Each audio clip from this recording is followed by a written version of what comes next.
ପିଲାମାନେ welcome to school ପାଠ YouTube channel. ତ ଆମେ ବର୍ଗ ଓ ଘନର ପ୍ରଥମ ଭାଗ ଅଲରେଡ଼ି ପଢ଼ି ସାରିଛେ। ଯେଉଁମାନେ ପଢ଼ିନ ଯାଇକି ୟାର ଭାଗ 1 ବା ପାର୍ଟ 1 ଭିଡ଼ିଓ ଦେଖିଦେବ। ଆଜି ଆମେ ପାର୍ଟ 2 ପଢ଼ିବା, ଯେଉଁଠୁ ଛାଡ଼ିଥିଲେ ପାର୍ଟ 1ରେ ସେଇଠୁ ଆଜି ପାର୍ଟ 2 ଷ୍ଟାର୍ଟ କରିବା। ଠିକ୍ ଅଛି। ତ ପ୍ରଥମେ ଦେଖିବା ଆମେ ପୂର୍ଣ୍ଣବର୍ଗ ସଂଖ୍ୟା ସମ୍ବନ୍ଧୀୟ ସଂରଚନା ଓ ଧର୍ମ। ତାମାନେ ଆମେ ଯେତିକି ବି ପୂର୍ଣ୍ଣବର୍ଗ ସଂଖ୍ୟା ଦେଖିବା ଆଗକୁ ତାଙ୍କ ଭିତରେ କ'ଣ ଧର୍ମ ଅଛି ଓ ତାଙ୍କ ଭିତରେ କ'ଣ ଗୋଟେ ସଂରଚନା ଅଛି ଆମେ ଖୋଜିବା ପାଇଁ ଚେଷ୍ଟା କରିବା। ତା ପୂର୍ବରୁ ଆମେ ଏଇ ଯେଉଁ ଟେବୁଲଟି ଦେଇଛି ଟେବୁଲକୁ ପ୍ରଥମ ଫିଲ୍ଅପ୍ କରିଦେବା ଟିକେ। ଠିକ୍ ଅଛି। ଦେଖ, ତାପରେ ମୁଁ ଏଇ ଟେବୁଲ ମାଧ୍ୟମରେ ହିଁ ବୁଝିବା ପାଇଁ ଚେଷ୍ଟା କରିବି ଦୁଇଟି ସଂରଚନା କ'ଣ କ'ଣ ଅଛି। ଠିକ୍ ଅଛି।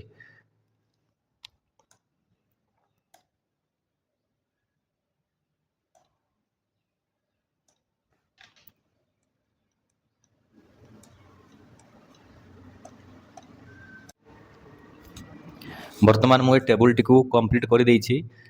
ତ ଏଇଠି ଆମେ କିଛି ଜିନିଷ ଯେତିକି 1ରୁ 30 ମଧ୍ୟରେ ଯେତିକି ବି ବର୍ଗ ସଂଖ୍ୟା ଅଛି ସମସ୍ତଙ୍କର ସଂରଚନାଟି ଦେଖିବା ପାଇଁ ଚେଷ୍ଟା କରିବା। ତ ମୁଁ କିଛି ଜିନିଷ ଜଣାଇବା ପାଇଁ ଚାହୁଁଛି, ଟିକେ ଧ୍ୟାନ ସେ ଶୁଣିବ ସମସ୍ତେ। ତ ଏଇ ଟେବୁଲଟି ମୁଁ ଫିଲ୍ଅପ୍ କରିଦେଇଛି। ଏବେ ଏଇ ଟେବୁଲରେ ଆମେ କିଛି ଜିନିଷ ବା ଦୁଇଟା କ'ଣ ଜିନିଷ ବିଷୟରେ ଜାଣିବା, ତାର ସଂରଚନାକୁ ଦେଖିକି ତାର ଧର୍ମ ବିଷୟରେ ଜାଣିବା। ତ ସେ ସଂରଚନା ଗୁଡ଼ିକ ଟେବୁଲରେ ବୁଝିବା ପୂର୍ବରୁ ମୁଁ ଆଗ ଲେଖିଦେଉଛି ବୁଝିବା ପାଇଁ ସୁବିଧା ହେବ। ନା ସବୁ ପ୍ରଥମ ସଂରଚନା କ'ଣ ଅଛି ନା ସବୁବେଳେ ଧ୍ୟାନ ଦେବ, ଯେତେବେଳେ ବି କୌଣସି ସଂଖ୍ୟାର ଏକକ ଘରେ 1 ଥିବ, କ'ଣ ଥିବ? 1 ଥିବ। କୌଣସି ସଂଖ୍ୟାର ଏକକ ଘରେ 1 ଥିବ, କୌଣସି ସଂଖ୍ୟାର ଏକକ ଘରେ 1 ଥିବ, ତାହେଲେ ସେହି ସଂଖ୍ୟାର ଯେଉଁ ବର୍ଗ ସଂଖ୍ୟା ବାହାରିବ ସେ ବର୍ଗ ସଂଖ୍ୟାର ବି ଏକକ ଘର ଅଙ୍କଟି କେତେ ବାହାରିବ? 1 ବାହାରିବ। କେତେ ବାହାରିବ? 1 ବାହାରିବ। ଯଦି କୌଣସି ସଂଖ୍ୟାର ଏକକ ଘରେ 2 ଅଛି, ତ ଯେଉଁ ବର୍ଗ ସଂଖ୍ୟାଟି ବାହାରିବ ତାର ଏକକ ଘରେ 4 ବାହାରିବ। ଯଦି କୌଣସି ସଂଖ୍ୟାର ଏକକ ଘରେ 3 ଅଛି, ତାର ଯେଉଁ ବର୍ଗ ସଂଖ୍ୟାଟି ବାହାରିବ ତାର ଏକକ ଘରେ କେତେ ରହିବ? 9 ରହିବ। ଏଇଟା କ'ଣ ମୁଁ ଆଗକୁ ବୁଝେଇବି, ଆଉ ଟିକେ ଦେଖିଦିଅ ଟିକେ।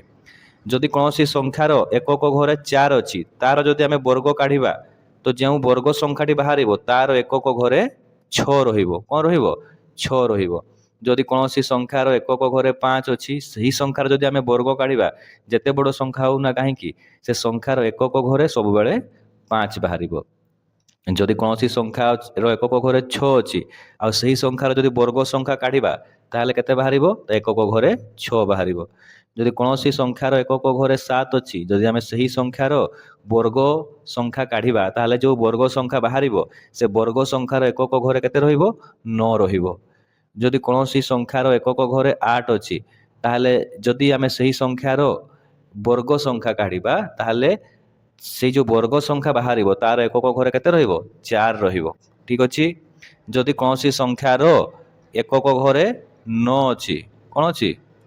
କୌଣସି ସଂଖ୍ୟାର ଏକକ ଘରେ 9 ଅଛି, ତାହେଲେ ସେ ସଂଖ୍ୟା ଯଦି ବର୍ଗ କାଢ଼ିବା ତାହେଲେ ତାର ଏକକ ଘରେ କେତେ ବାହାରିବ? 1 ବାହାରିବ। କେତେ ବାହାରିବ? 1 ବାହାରିବ। ଆଉ ଯଦି କୌଣସି ସଂଖ୍ୟାର ଏକକ ଘରେ 0 ଅଛି, ଯଦି ସେହି ସଂଖ୍ୟାର ଆମେ ବର୍ଗ କାଢ଼ିବା ତାହେଲେ ସେ ବର୍ଗ ସଂଖ୍ୟାର ଏକକ ଘରେ ବାହାରିବ 0 ବାହାରିବ। କ'ଣ ବାହାରିବ? 0 ବାହାରିବ। ଠିକ୍ ଅଛି। ତ ଏଇ ଜିନିଷଟା ଆମେ ଏଇ ଟେବୁଲରେ ବର୍ତ୍ତମାନ ଦେଖିବା। ତ ପ୍ରଥମ ମୁଁ କ'ଣ କହିଲି, ଦେଖ, ଯାହାର ବି ଏକକ ଘରେ 0 ଅଛି ସେହି ସଂଖ୍ୟାର ଯଦି ଆମେ ବର୍ଗ କାଢ଼ିବା ତାର ଏକକ ଘରେ 0 ବାହାରିବ। ଯେମିତିକି ଦେଖ, ଗୋଟେ ଗୋଟେ ଦେଖିବା ଆମେ। ପ୍ରଥମ ଦେଖ, 0 ପାଇଁ ମୁଁ କହୁଛି 10 ସଂଖ୍ୟାଟି ଅଛି। ସଂଖ୍ୟାଟି କେତେ ଅଛି? 10। 10ର ଯଦି ଆମେ ବର୍ଗ କାଢ଼ିବା କେତେ ବାହାରିବ? 100 ବାହାରିବ। ତ ଏଇ 10ରେ ଏକକ ଘରେ କେତେ ଅଛି? 0 ଅଛି। ଯେଉଁ ବର୍ଗ ସଂଖ୍ୟା ବାହାରୁଛି ତାର ମଧ୍ୟ ଏକକ ଘରେ କେତେ ବାହାରୁଛି? 0 ବାହାରୁଛି। ପ୍ରଥମ ପଏଣ୍ଟ ବୁଝିଗଲା। ଦ୍ୱିତୀୟ ପଏଣ୍ଟ ଦେଖ, ଯଦି କୌଣସି ସଂଖ୍ୟାର ଏକକ ଘରେ 1 ଥିବ, ତାହେଲେ ସେ ସଂଖ୍ୟାର ଯଦି ବର୍ଗ ସଂଖ୍ୟା କାଢ଼ିବା ଆମେ ତାହେଲେ ସେ ବର୍ଗ ସଂଖ୍ୟାର ମଧ୍ୟ ଏକକ ଘରେ 1 ଆସିବ। ଦେଖ, 1ର ବର୍ଗ ତ 1 ହିଁ ଆସିବ ସବୁବେଳେ। ଏଠି ଦେଖ 11। 11ର ଏକକ ଘରେ କେତେ ଅଛି? 1 ଅଛି। ତାର ବର୍ଗ କେତେ ବାହାରିଲା? 121। 121ର ଏକକ ଘରେ କେତେ ଅଛି? 1 ଅଛି। ବୁଝିଗଲା। ସେଇଭଳି ଭାବରେ 21ର ବର୍ଗ କେତେ? 441। ତ 21ର ବି ଏକକ ଘରେ ଅଛି 1। ତାର ଯେଉଁ ବର୍ଗ ବାହାରୁଛି ସେ ବର୍ଗର ବି ଏକକ ଘରେ ଅଛି 1। ବୁଝିଗଲା। ସେଇଭଳି ଭାବେ 2ର ଦେଖିବା ଆମେ। ଯଦି କୌଣସି ସଂଖ୍ୟାର ଲାଷ୍ଟରେ 2 ଥିବ, 2ର ବର୍ଗ କେତେ ହୁଏ? ଆମେ 4 ଜାଣିଛୁ। 12ର ଏକକ ଘରେ କେତେ ଅଛି? 2। ତ ୟାର ଯେଉଁ ବର୍ଗ ବାହାରିବ ସେ ବର୍ଗ ସଂଖ୍ୟାର ବି ଏକକ ଘରେ କେତେ ବାହାରିବ? 4 ବାହାରିବ। ସେଇଭଳି ଭାବରେ 22ର ବି ଦେଖ ଏକକ ଘରେ କେତେ ଅଛି 2। ସେଇଭଳି ଭାବରେ 22ର ଯୋଉ ବର୍ଗ ବାହାରିବ ତାର ବି ଏକକ ଘରେ କେତେ ବାହାରିବ 4 ବାହାରିବ। ବୁଝିହେଲା। ତାପରେ 3ର ଦେଖିବା, ଯଦି କୌଣସି ସଂଖ୍ୟାର ଏକକ ଘରେ 3 ଥିବ, କେତେ ଥିବ 3, ତାହେଲେ ତାର ଯୋଉ ବର୍ଗ ସଂଖ୍ୟା ବାହାରିବ ସେ ବର୍ଗ ସଂଖ୍ୟାର ଏକକ ଘରେ ମଧ୍ୟ କ'ଣ 9 ରହିବ। ଯେ 3ର ବର୍ଗ କେତେ 9, ଏଠି ବି 3 ଅଛି। ଏଠି ଦେଖ 23ର ଏକକ ଘରେ କେତେ ଅଛି 3, ତାର ଯଦି ଆମେ ବର୍ଗ କାଢିବା ଯେଉଁ ସଂଖ୍ୟା ବାହାରିବ ତାର ମଧ୍ୟ ଏକକ ଘରେ 9 ବାହାରିବ। ଯଦି କୌଣସି ସଂଖ୍ୟାର ଶେଷରେ 4 ଅଛି ବା ଏକକ ଘରେ 4 ଅଛି, ତାହେଲେ ତାର ଯୋଉ ବର୍ଗ ସଂଖ୍ୟା ବାହାରିବ ସେଥିରେ ଲାଷ୍ଟରେ ବା ଏକକ ଘରେ 6 ରହିବ। କେତେ ରହିବ 6 ରହିବ। 14ରେ ଏକକ ଘରେ କେତେ ଅଛି 4, ତାର ଯୋଉ ବର୍ଗ ବାହାରିବ ଏକକ ଘରେ 6 ରହିବ। 24ରେ ବି ଏକକ ଘରେ 4 ଅଛି, ତାର ଯୋଉ ବର୍ଗରେ କେତେ ବାହାରୁଛି 6 ବାହାରୁଛି। ସେଇଭଳିଆ ଭାବରେ 5ରେ କ'ଣ ବାହାରିବ 5 ବାହାରିବ। ଦେଖ 5ରେ କେତେ ଅଛି 25, ଏକକ ଘରେ 5। 15ରେ ଲାଷ୍ଟରେ କେତେ ଅଛି ଏକକ ଘରେ 5 ଅଛି, କିନ୍ତୁ ବର୍ଗ କେତେ ବାହାରୁଛି 225, ଏକକ ଘରେ କେତେ ଅଛି 5 ଅଛି। ସେଇଭଳି ଭାବେ 25ର ବି ଏକକ ଘରେ 5 ଅଛି, କିନ୍ତୁ ବର୍ଗ ବାହାରିଲା ବେଳକୁ ବି ସେଇ ଏକକ ଘରେ 5 ରହୁଛି। ଠିକ ଅଛି। ସେଇଭଳି ଭାବରେ 6ର ଯଦି ଏକକ ଘରେ 6 ଥିବ ତାହେଲେ କେତେ ହେବ, ତାର ଯୋଉ ବର୍ଗ ବାହାରିବ ସେଥିରେ ମଧ୍ୟ ଏକକ ଘରେ 6 ରହିବ। ଦେଖ 16ର ଏକକ ଘରେ 6 ଅଛି, ବର୍ଗର ବି ଏକକ ଘରେ 6 ଅଛି। ସେଇଭଳିଆ 7 ଯଦି ଥିବ ହେଲେ 9 ବାହାରିବ। 17ର 7 ଅଛି, କେତେ ବାହାରିଲା 299, ଲାଷ୍ଟରେ କେତେ ଅଛି 9 ଅଛି। ସେଇଭଳି ଭାବରେ ଯଦି କୌଣସି ସଂଖ୍ୟାର ଲାଷ୍ଟରେ 8 ଥିବ, ତାର ଯୋଉ ବର୍ଗ ବାହାରିବ ଲାଷ୍ଟରେ କେତେ ବାହାରିବ 4 ବାହାରିବ। ଯଦି କୌଣସି ସଂଖ୍ୟାର ଲାଷ୍ଟରେ 9 ଅଛି, ତାର ଯୋଉ ବର୍ଗ ବାହାରିବ ଲାଷ୍ଟରେ 1 ବାହାରିବ। କେତେ ବାହାରିବ 1 ବାହାରିବ। ବୁଝିହେଲା ଏସବୁ ଜିନିଷ। 7 ଥିଲେ 9 ବାହାରିବ। ଯଦି କୌଣସି ସଂଖ୍ୟାର ଲାଷ୍ଟରେ 8 ଥିବ ତାହେଲେ ତାର ବର୍ଗ ଯୋଉ ବାହାରିବ ଶେଷ ଅଙ୍କ ବା ଏକକ ଅଙ୍କଟି କେତେ ରହିବ 4 ରହିବ। ପ୍ରଥମ ଧର୍ମ ବୁଝିହେଲା ବା ପ୍ୟାଟର୍ନଟା ଦେଖିଲ, ସଂରଚନା ଯାହା ବି ଅଛି।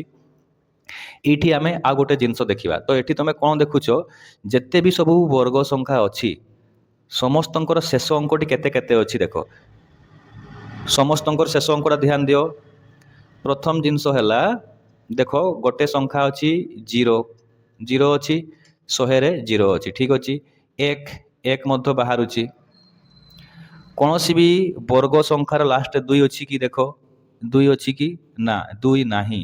ତାହେଲେ କୌଣସି ବି ବର୍ଗ ସଂଖ୍ୟାର ଶେଷରେ 2 ରହିବ ନାହିଁ।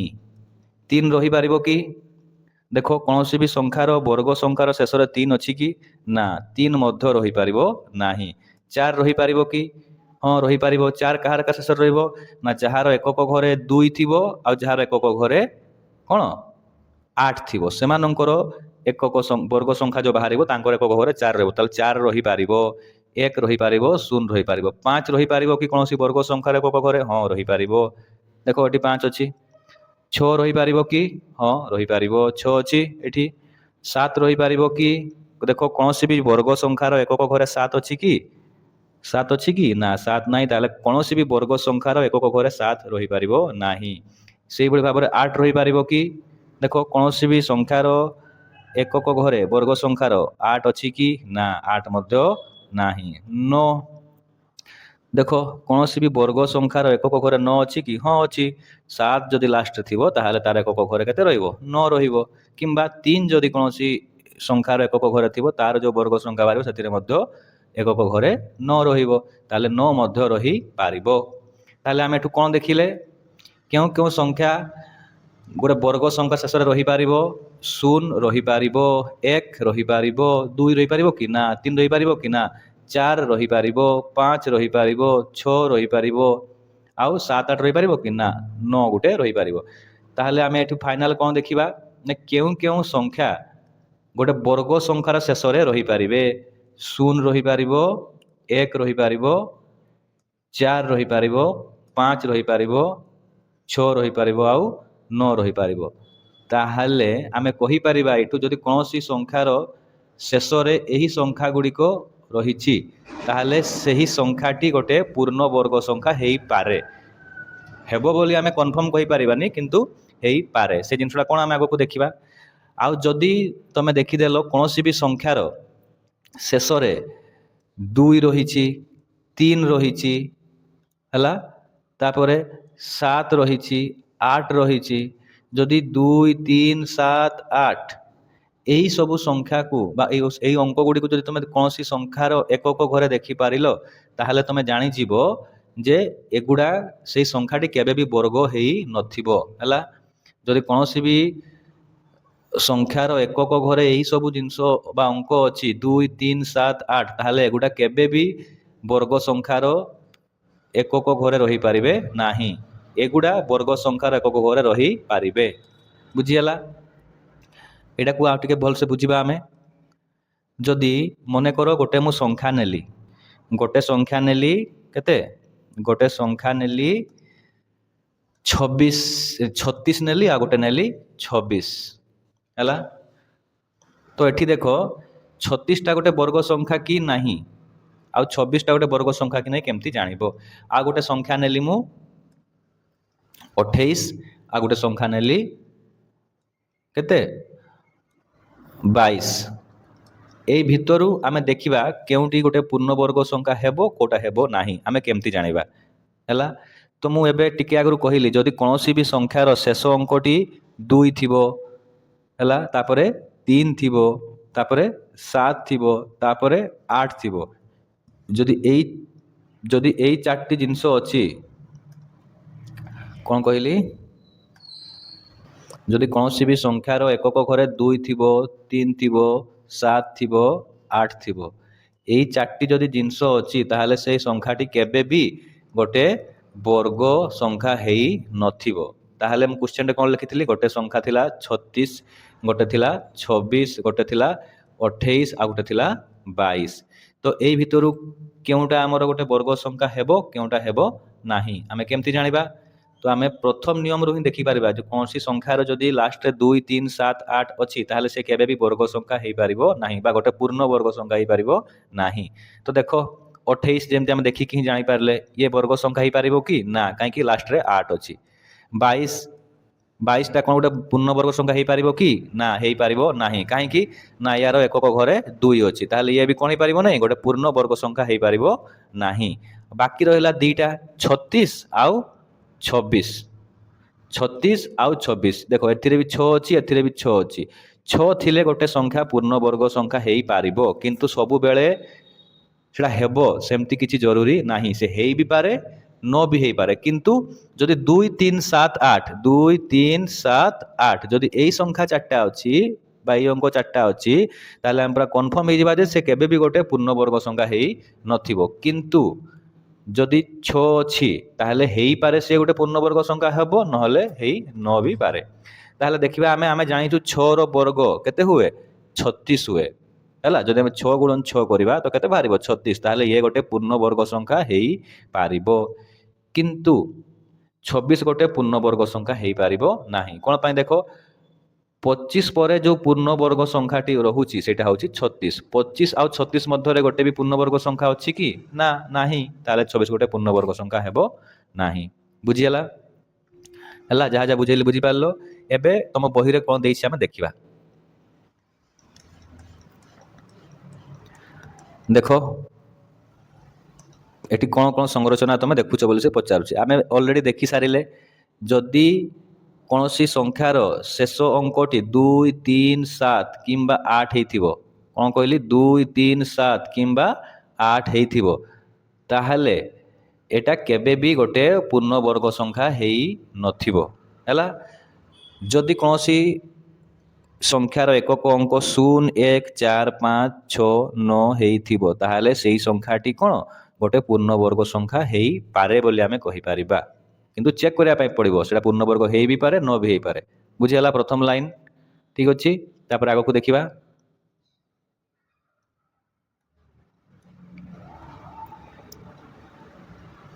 ବୁଝିହେଲା? ଏଇ ପଏଣ୍ଟ ଆଉ ଥରେ ବୁଝେଇ ଦେଉଛି। ଦେଖ ସବୁ ପଏଣ୍ଟ ଆଉ ଥରେ ବୁଝିଦେବା। এই পয়েন্টରେ କ'ଣ କହିଲି? ଯଦି ଗୋଟେ ସଂଖ୍ୟା ପୂର୍ଣ୍ଣବର୍ଗ ସଂଖ୍ୟା ହେଇଥିବ ତାହେଲେ ତାର ଶେଷ ଅଙ୍କଟି ନିହାତି ଭାବରେ 0 ହେଇଥିବ, ନହେଲେ 1 ହେଇଥିବ, ନହେଲେ 4 ହେଇଥିବ, ନହେଲେ 5 ହେଇଥିବ, ନହେଲେ 6 ହେଇଥିବ, ନହେଲେ 9 ହେଇଥିବ। ଯଦି ଗୋଟେ ସଂଖ୍ୟା ପୂର୍ଣ୍ଣବର୍ଗ ସଂଖ୍ୟା ହେଇଥିବ ତାହେଲେ ଏଇ ଭିତରେ ହିଁ ଗୋଟେ କୌଣସି ଅଙ୍କ ତାର ଏକକ ଅଙ୍କ ହେଇଥିବ। ବୁଝିହେଲା? ଯଦି କୌଣସି ବି ସଂଖ୍ୟାର ଶେଷ ଅଙ୍କ 2, 3, 7, 8 ଅଛି ତାହେଲେ ଇଏ କେବେ ବି ପୂର୍ଣ୍ଣବର୍ଗ ସଂଖ୍ୟା ହେଇପାରିବ ନାହିଁ। ପ୍ରଥମ ପଏଣ୍ଟ ବୁଝିହେଲା? ঠিক ଅଛି। ଆମେ ଏବେ ଦ୍ୱିତୀୟ ପଏଣ୍ଟକୁ ଯିବା। ଦ୍ୱିତୀୟ ପଏଣ୍ଟ ଯେଉଁଟା ମୁଁ ଅଲରେଡ଼ି ବୁଝେଇଲି, କ'ଣ ବୁଝେଇଲି? ଯଦି କୌଣସି ସଂଖ୍ୟାର ଏକକ ସ୍ଥାନରେ 0, 1, 4, 5, 6 କିମ୍ବା 9 ଅଛି ତାହେଲେ ସେହି ସଂଖ୍ୟାଟି ପୂର୍ଣ୍ଣବର୍ଗ ସଂଖ୍ୟା ହେଇଥାଏ କି? ପ୍ରଶ୍ନ ଦେଇଛି। ତାହେଲେ ଆମେ କହିପାରିବା ସେମିତି କିଛି ଜରୁରୀ ନାହିଁ ଯେ ସେ ପୂର୍ଣ୍ଣବର୍ଗ ସଂଖ୍ୟା ହେଇଥିବ ବୋଲି। ସେ ହେଇ ବି ପାରେ ନ ବି ହେଇପାରେ। ଆମେ ନିଶ୍ଚିତ ଭାବରେ କହିପାରିବା ନାହିଁ ଯେ ସେ ଗୋଟେ କ'ଣ ପୂର୍ଣ୍ଣବର୍ଗ ସଂଖ୍ୟା ହେଇଥିବ ବୋଲି। ଆମେ ଚେକ୍ କରିବା, ଯେମିତି ଗୋଟେ ସଂଖ୍ୟା ନେଲୁ ଆମେ 16, ଗୋଟେ 36 ଆଉ ଗୋଟେ 26। ଦେଖ 16ର ଲାଷ୍ଟରେ 6 ଅଛି, ଇଏ ଗୋଟେ ପୂର୍ଣ୍ଣବର୍ଗ ସଂଖ୍ୟା। 36ର ଲାଷ୍ଟରେ 6 ଅଛି, ଇଏ ବି ଗୋଟେ ପୂର୍ଣ୍ଣବର୍ଗ ସଂଖ୍ୟା। କିନ୍ତୁ 26ର ବି ଲାଷ୍ଟରେ 6 ଅଛି, କିନ୍ତୁ ଇଏ ଗୋଟେ ପୂର୍ଣ୍ଣବର୍ଗ ସଂଖ୍ୟା କି ନା ପୂର୍ଣ୍ଣବର୍ଗ ସଂଖ୍ୟା ନୁହଁ। ତେଣୁ କେବଳ ଏକକ ସ୍ଥାନର ଅଙ୍କକୁ ଦେଖି ଗୋଟିଏ ସଂଖ୍ୟା ବର୍ଗ ସଂଖ୍ୟା କି ନୁହେଁ କୁହାଯାଇ ପାରିବ ନାହିଁ। କିନ୍ତୁ ଏକକ ସ୍ଥାନରୁ ଆମେ ଏହା ଜାଣିପାରିବା ଯେ କେତେବେଳେ ସଂଖ୍ୟାଟି ବର୍ଗ ସଂଖ୍ୟା ନୁହେଁ। କେମିତି ନା ଏଇ 2, 3, 7, 8 ଏଇ 4ଟା ଅଙ୍କ ଥିବ ହେଲା। ହେଲେ ଆମେ କହିପାରିବା ଯେ ସେ ପୂର୍ଣ୍ଣବର୍ଗ ସଂଖ୍ୟା ହବନି। ବୁଝିଗଲା? ତାହେଲେ ସେକେଣ୍ଡ ପଏଣ୍ଟ ବୁଝିଗଲା। ଏବେ ଯିବା ଥାର୍ଡ ପଏଣ୍ଟକୁ। ଏଠି କ'ଣ କୁହାଯାଇଛି, ଆମର ଯେଉଁ କ୍ୱେଶ୍ଚନ ଦେଇଛି ଗୋଟେ 5ଟି ସଂଖ୍ୟା ଲେଖ। କ'ଣ କହିଛି? 5ଟି ସଂଖ୍ୟା ଲେଖ ଯାହାର କି ଏକକ ଅଙ୍କକୁ ଦେଖି ନିର୍ଣ୍ଣୟ କରିହେବ ଯେ ସେମାନେ ବର୍ଗ ସଂଖ୍ୟା ନୁହନ୍ତି। ହେଲା, 5ଟି ସଂଖ୍ୟା ଏମିତି ଲେଖ ଯାହାର ଏକକ ଅଙ୍କକୁ ଦେଖି କହିପାରିବା ଆମେ ଦେଖୁ ଦେଖୁ ଯେ ସେମାନେ ପୂର୍ଣ୍ଣବର୍ଗ ସଂଖ୍ୟା ନୁହନ୍ତି। ମୁଁ ଲେଖିଦେଉଛି 5ଟା ସଂଖ୍ୟା। ଯେମିତି ହେଲା ଗୋଟେ ସଂଖ୍ୟା 22, ଗୋଟେ ହେଲା 23, ଗୋଟେ ହେଲା 47, ଗୋଟେ ହେଲା 28 ଆଉ ଗୋଟେ ହେଲା କେତେ 33। ଧର ଦେଖ ଏଇ 5ଟା ସଂଖ୍ୟାକୁ ଆମେ ଦେଖୁ ଦେଖୁ କହିପାରିବା ଯେ ଏମାନେ କେବେ ବି ପୂର୍ଣ୍ଣବର୍ଗ ସଂଖ୍ୟା ହେଇ ନଥିବେ। କେମିତି ଜାଣିପାରିଲେ ଆମେ? ନା ଯଦି କୌଣସି ସଂଖ୍ୟାର ଏକକ ଅଙ୍କରେ 2 ଅଛି, ସେ ପୂର୍ଣ୍ଣବର୍ଗ ସଂଖ୍ୟା ହେବ ନାହିଁ। 3 ଥିଲେ ବି ପୂର୍ଣ୍ଣବର୍ଗ ସଂଖ୍ୟା ହେବ ନାହିଁ। 7 ଥିଲେ ବି ହେବ ନାହିଁ। ଆଉ 8 ଥିଲେ ବି ହେବ ନାହିଁ। 3 ଥିଲେ ତ ହେବ ନାହିଁ। ତ ଏଇ 3ଟା ସଂଖ୍ୟା କ'ଣ ହେଲା? ଆମର ଦେଖୁ ଦେଖୁ ଆମେ କହିଦେଲେ ଯେ ଏଗୁଡ଼ା ପୂର୍ଣ୍ଣବର୍ଗ ସଂଖ୍ୟା ହେବେ ନାହିଁ। ଠିକ୍ ଅଛି, এই କ୍ୱେଶ୍ଚନ ଆନ୍ସର ପାଇଗଲ। ଏବେ ନେକ୍ସଟ କ୍ୱେଶ୍ଚନକୁ ଯିବା। ଏଠି ଦେଖ କ'ଣ ଲେଖା ଅଛି, 1ର ବର୍ଗ, 9ର ବର୍ଗ, 21ର ବର୍ଗ, 19ର ବର୍ଗ ଏବଂ 29ର ବର୍ଗ ପ୍ରତ୍ୟେକ ସଂଖ୍ୟା ଗୁଡ଼ିକର ଏକକ ସ୍ଥାନରେ କେତେ ଅଛି? 1 ଅଛି। ତାମାନେ ଆମେ ଯଦି 1ର ବର୍ଗ କାଢ଼ିବା କେତେ ବାହାରିବ? 1 ବାହାରିବ। 9ର ବର୍ଗ କାଢ଼ିବା କେତେ ବାହାରିବ? 81 ବାହାରିବ। 11ର ବର୍ଗ କାଢ଼ିବା କେତେ ବାହାରିବ? 121 ବାହାରିବ। ଯଦି ଆମେ 19ର ବର୍ଗ କାଢ଼ିବା କେତେ ବାହାରିବ? 361 ବାହାରିବ। ଯଦି ଆମେ 21ର ବର୍ଗ କାଢ଼ିବା କେତେ ବାହାରିବ? 441 ବାହାରିବ। ତ ପ୍ରତ୍ୟେକ କ୍ଷେତ୍ରରେ ଦେଖ ଲାଷ୍ଟ କେତେ ଆସୁଛି? 1 ଆସୁଛି। 1 ଆସୁଛି କି ନାହିଁ? ତାହେଲେ ଏଠୁ ଆମେ କ'ଣ ଜାଣିଲେ, ଯେଉଁଟା ମୁଁ ଅଲରେଡ଼ି କହିସାରିଛି ବୁଝେଇଲା ବେଳେ, ଯେ ଯଦି କୌଣସି ବି ସଂଖ୍ୟାର ଏକକ ଅଙ୍କଟି 1 ଅଛି କିମ୍ବା 9 ଅଛି, ଯଦି 1 କିମ୍ବା 9 ଅଛି ତାହେଲେ ତାର ଯେଉଁ ବର୍ଗ ସଂଖ୍ୟାଟି ବାହାରିବ, ସେ ବର୍ଗ ସଂଖ୍ୟାର ଏକକ ଅଙ୍କଟି ସବୁବେଳେ କେତେ ବାହାରିବ? 1 ବାହାରିବ। ବୁଝିଗଲା? ଯଦି କୌଣସି ବି ଅଙ୍କ ସଂଖ୍ୟାର ଏକକ ଅଙ୍କଟି 1 କିମ୍ବା 9 ଅଛି ତାହେଲେ ସେହି ସଂଖ୍ୟାର ଯଦି ଆମେ ବର୍ଗ କାଢ଼ିବା, ସେ ବର୍ଗ ସଂଖ୍ୟାର ଏକକ ଅଙ୍କଟି ସବୁବେଳେ 1 ରହିବ। ବୁଝିଗଲା?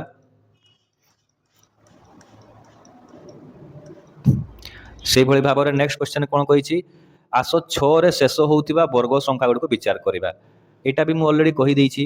ଯଦି କୌଣସି ଅଙ୍କର ଶେଷ ଅଙ୍କଟି ବା କୌଣସି ସଂଖ୍ୟାର ଶେଷ ଅଙ୍କଟି 4 ଥିବ କିମ୍ବା 6 ଥିବ, କୌଣସି ସଂଖ୍ୟାର ଶେଷ ଅଙ୍କ ଯଦି 4 ଥିବ କିମ୍ବା 6 ଥିବ ତାହେଲେ ତାର ଯେଉଁ ବର୍ଗ ବାହାରିବ, ବୁଝିଗଲା, ତାର ଯେଉଁ ବର୍ଗ ସଂଖ୍ୟାଟି ବାହାରିବ ସେ ସଂଖ୍ୟାର ଶେଷ ଅଙ୍କଟି 6 ବାହାରିବ।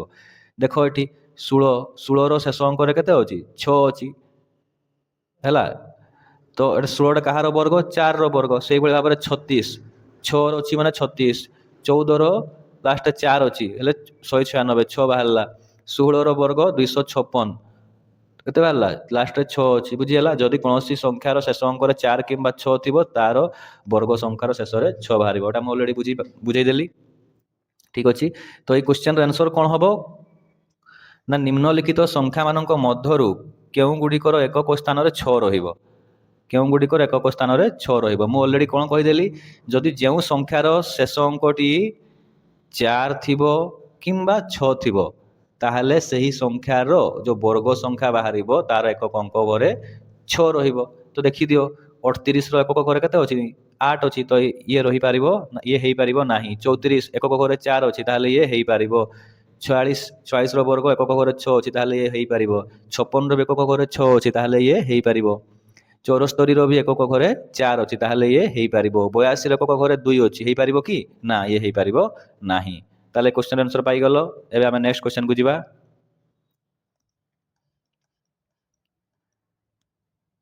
ଏଠି ଆମେ ଗୋଟେ ଜିନିଷ ଶିଖିବା ହେଲା।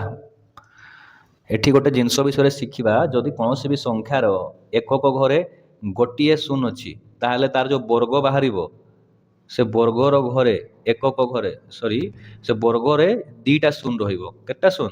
ଦୁଇଟା ଶୂନ। ଯଦି ଏକକ ଘରେ ଗୋଟେ ଶୂନ ଅଛି ତାଙ୍କର ବର୍ଗରେ ଦୁଇଟା ଶୂନ ରହିବ। ଯଦି କୌଣସି ସଂଖ୍ୟାର ଦୁଇଟି ଶୂନ ଅଛି ତାର ଯେଉଁ ବର୍ଗ ବାହାରିବ ଚାରିଟି ଶୂନ ବାହାରିବ। ମାନେ ଯଦି ଆମେ 10ର ବର୍ଗ କାଢ଼ିବା, 10ର ବର୍ଗ କେତେ ହେବ? 100 ହେବ। କି ପାଇଁ? ଏଠି ଗୋଟେ ଶୂନ ଅଛି ତ ଦୁଇଟା ଶୂନ ହେଇଯିବ। ବୁଝିଗଲା? ସେଇଭଳିଆ ଯଦି ଆମେ 20ର ବର୍ଗ କାଢ଼ିବା ତାହେଲେ 2ର ବର୍ଗ କେତେ? 4। ଆଉ ଗୋଟେ ଶୂନ ଅଛି ତ ଆମେ ଦୁଇଟା ଶୂନ ବସେଇଦେବା। ବୁଝିଗଲା? ସେଇଭଳିଆ ଯଦି ଆମେ କାଢ଼ିବା 40ର ବର୍ଗ, 4ର ବର୍ଗ କେତେ? 16। ତ 16 ଲେଖିଲେ ଗୋଟେ ଶୂନ ଅଛି ଦୁଇଟା ଶୂନ ହେଇଯିବ। ବୁଝିଗଲା? ତ ଗୋଟେ ଶୂନ ଯଦି ସଂଖ୍ୟାର ଥିବ ତାର ବର୍ଗ କଲା ବେଳେ ଦୁଇଟା ଶୂନ ହେଇଯିବ। ବୁଝିଗଲା? ସେଇଭଳି ଭାବରେ ଯଦି ଦୁଇଟା ଶୂନ ଥିବ ତାହେଲେ କ'ଣ ହେବ? ମନେକର ସଂଖ୍ୟାଟି ହେଉଛି 200, ତାହେଲେ ଏହାର ବର୍ଗ କେତେ ହେଇଯିବ? 200ର ବର୍ଗ। ତ 2 ଦୁଣେ 4 ଆମେ ଜାଣିଛୁ।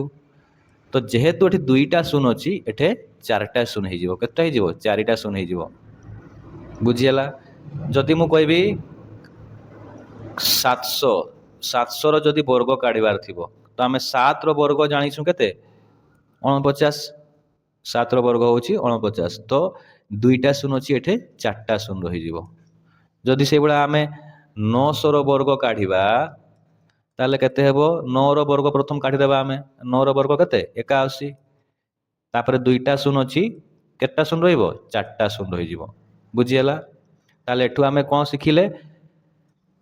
ଯଦି କୌଣସି ସଂଖ୍ୟାର ଶେଷରେ ଗୋଟେ ଶୂନ ଅଛି ତାହେଲେ ତାର ବର୍ଗ ସଂଖ୍ୟାରେ ଦୁଇଟା ଶୂନ ରହିବ। କେତେଟା ଶୂନ ରହିବ? ଦୁଇଟା ଶୂନ ରହିବ। ଯଦି ଦୁଇଟା ଶୂନ ଥିବ ଚାରିଟା ଶୂନ ରହିବ। ସେଇଭଳି ଭାବରେ ଗୋଟେ କ୍ୱେଶ୍ଚନ୍ ଦେଇଛି, ଯଦି ଗୋଟେ ସଂଖ୍ୟାର ଶେଷରେ 3ଟି ଶୂନ ଥାଏ ତାହେଲେ ତା ବର୍ଗ ଶେଷରେ କେତୋଟି ଶୂନ ରହିବ? କ୍ୱେଶ୍ଚନ୍ଟା ହେଲା, ଯଦି କୌଣସି ସଂଖ୍ୟାର ଶେଷରେ 3ଟା ଶୂନ ଅଛି ତାହେଲେ ତାର ଯେଉଁ ବର୍ଗ ସଂଖ୍ୟା ବାହାରିବ କେତେଟା ଶୂନ ରହିବ?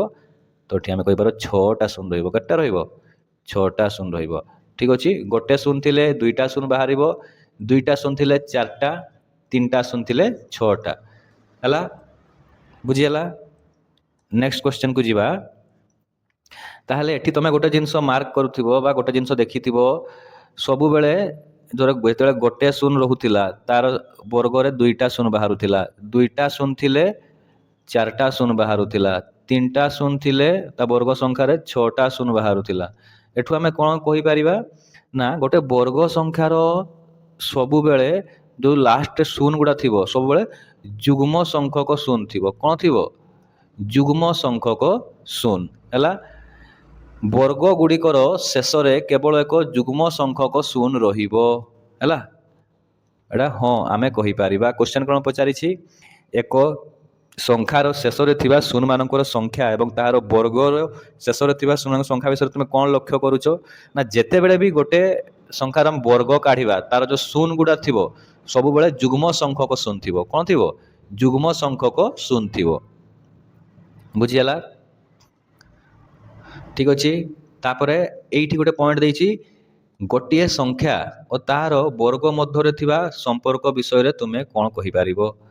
ତ ଏଇଠି ମୁଁ ଟିକେ ବୁଝିବା ପାଇଁ ଚାହୁଁଛି, ଗୋଟେ ସଂଖ୍ୟା ଓ ତାହାର ବର୍ଗ ସଂଖ୍ୟା ମଧ୍ୟରେ କ'ଣ କହିପାରିବ? ଦେଖ, ଯଦି ମୁଁ ଗୋଟେ ସଂଖ୍ୟା ନେଲି 2, 2ର ବର୍ଗ କେତେ? 4, 3ର ବର୍ଗ କେତେ? 9, 4ର ବର୍ଗ କେତେ? 16, 5ର ବର୍ଗ କେତେ? 25, 6ର ବର୍ଗ କେତେ? 36, 7ର ବର୍ଗ 49, 8ର ବର୍ଗ 64। ଆମେ ଏତିକି ଭିତରେ ହିଁ ତାଙ୍କ ଭିତରେ କିଛି ସମ୍ପର୍କ ବାହାର କରିବା ପାଇଁ ଚେଷ୍ଟା କରିବା। ହେଲା? ଦେଖ, 2 ଗୋଟେ କ'ଣ ସଂଖ୍ୟା? ଯୁଗ୍ମ ସଂଖ୍ୟା କି ନାହିଁ? ଯୁଗ୍ମ ସଂଖ୍ୟା। ତାର ଯେଉଁ ବର୍ଗ ବାହାରିଲା ସିଏ ବି ଗୋଟେ କ'ଣ? ଯୁଗ୍ମ ସଂଖ୍ୟା। 3 ଗୋଟେ କ'ଣ? ଅଯୁଗ୍ମ ସଂଖ୍ୟା। ତାର ଯେଉଁ ବର୍ଗ ବାହାରିଲା ସିଏ ଗୋଟେ ଅଯୁଗ୍ମ ସଂଖ୍ୟା।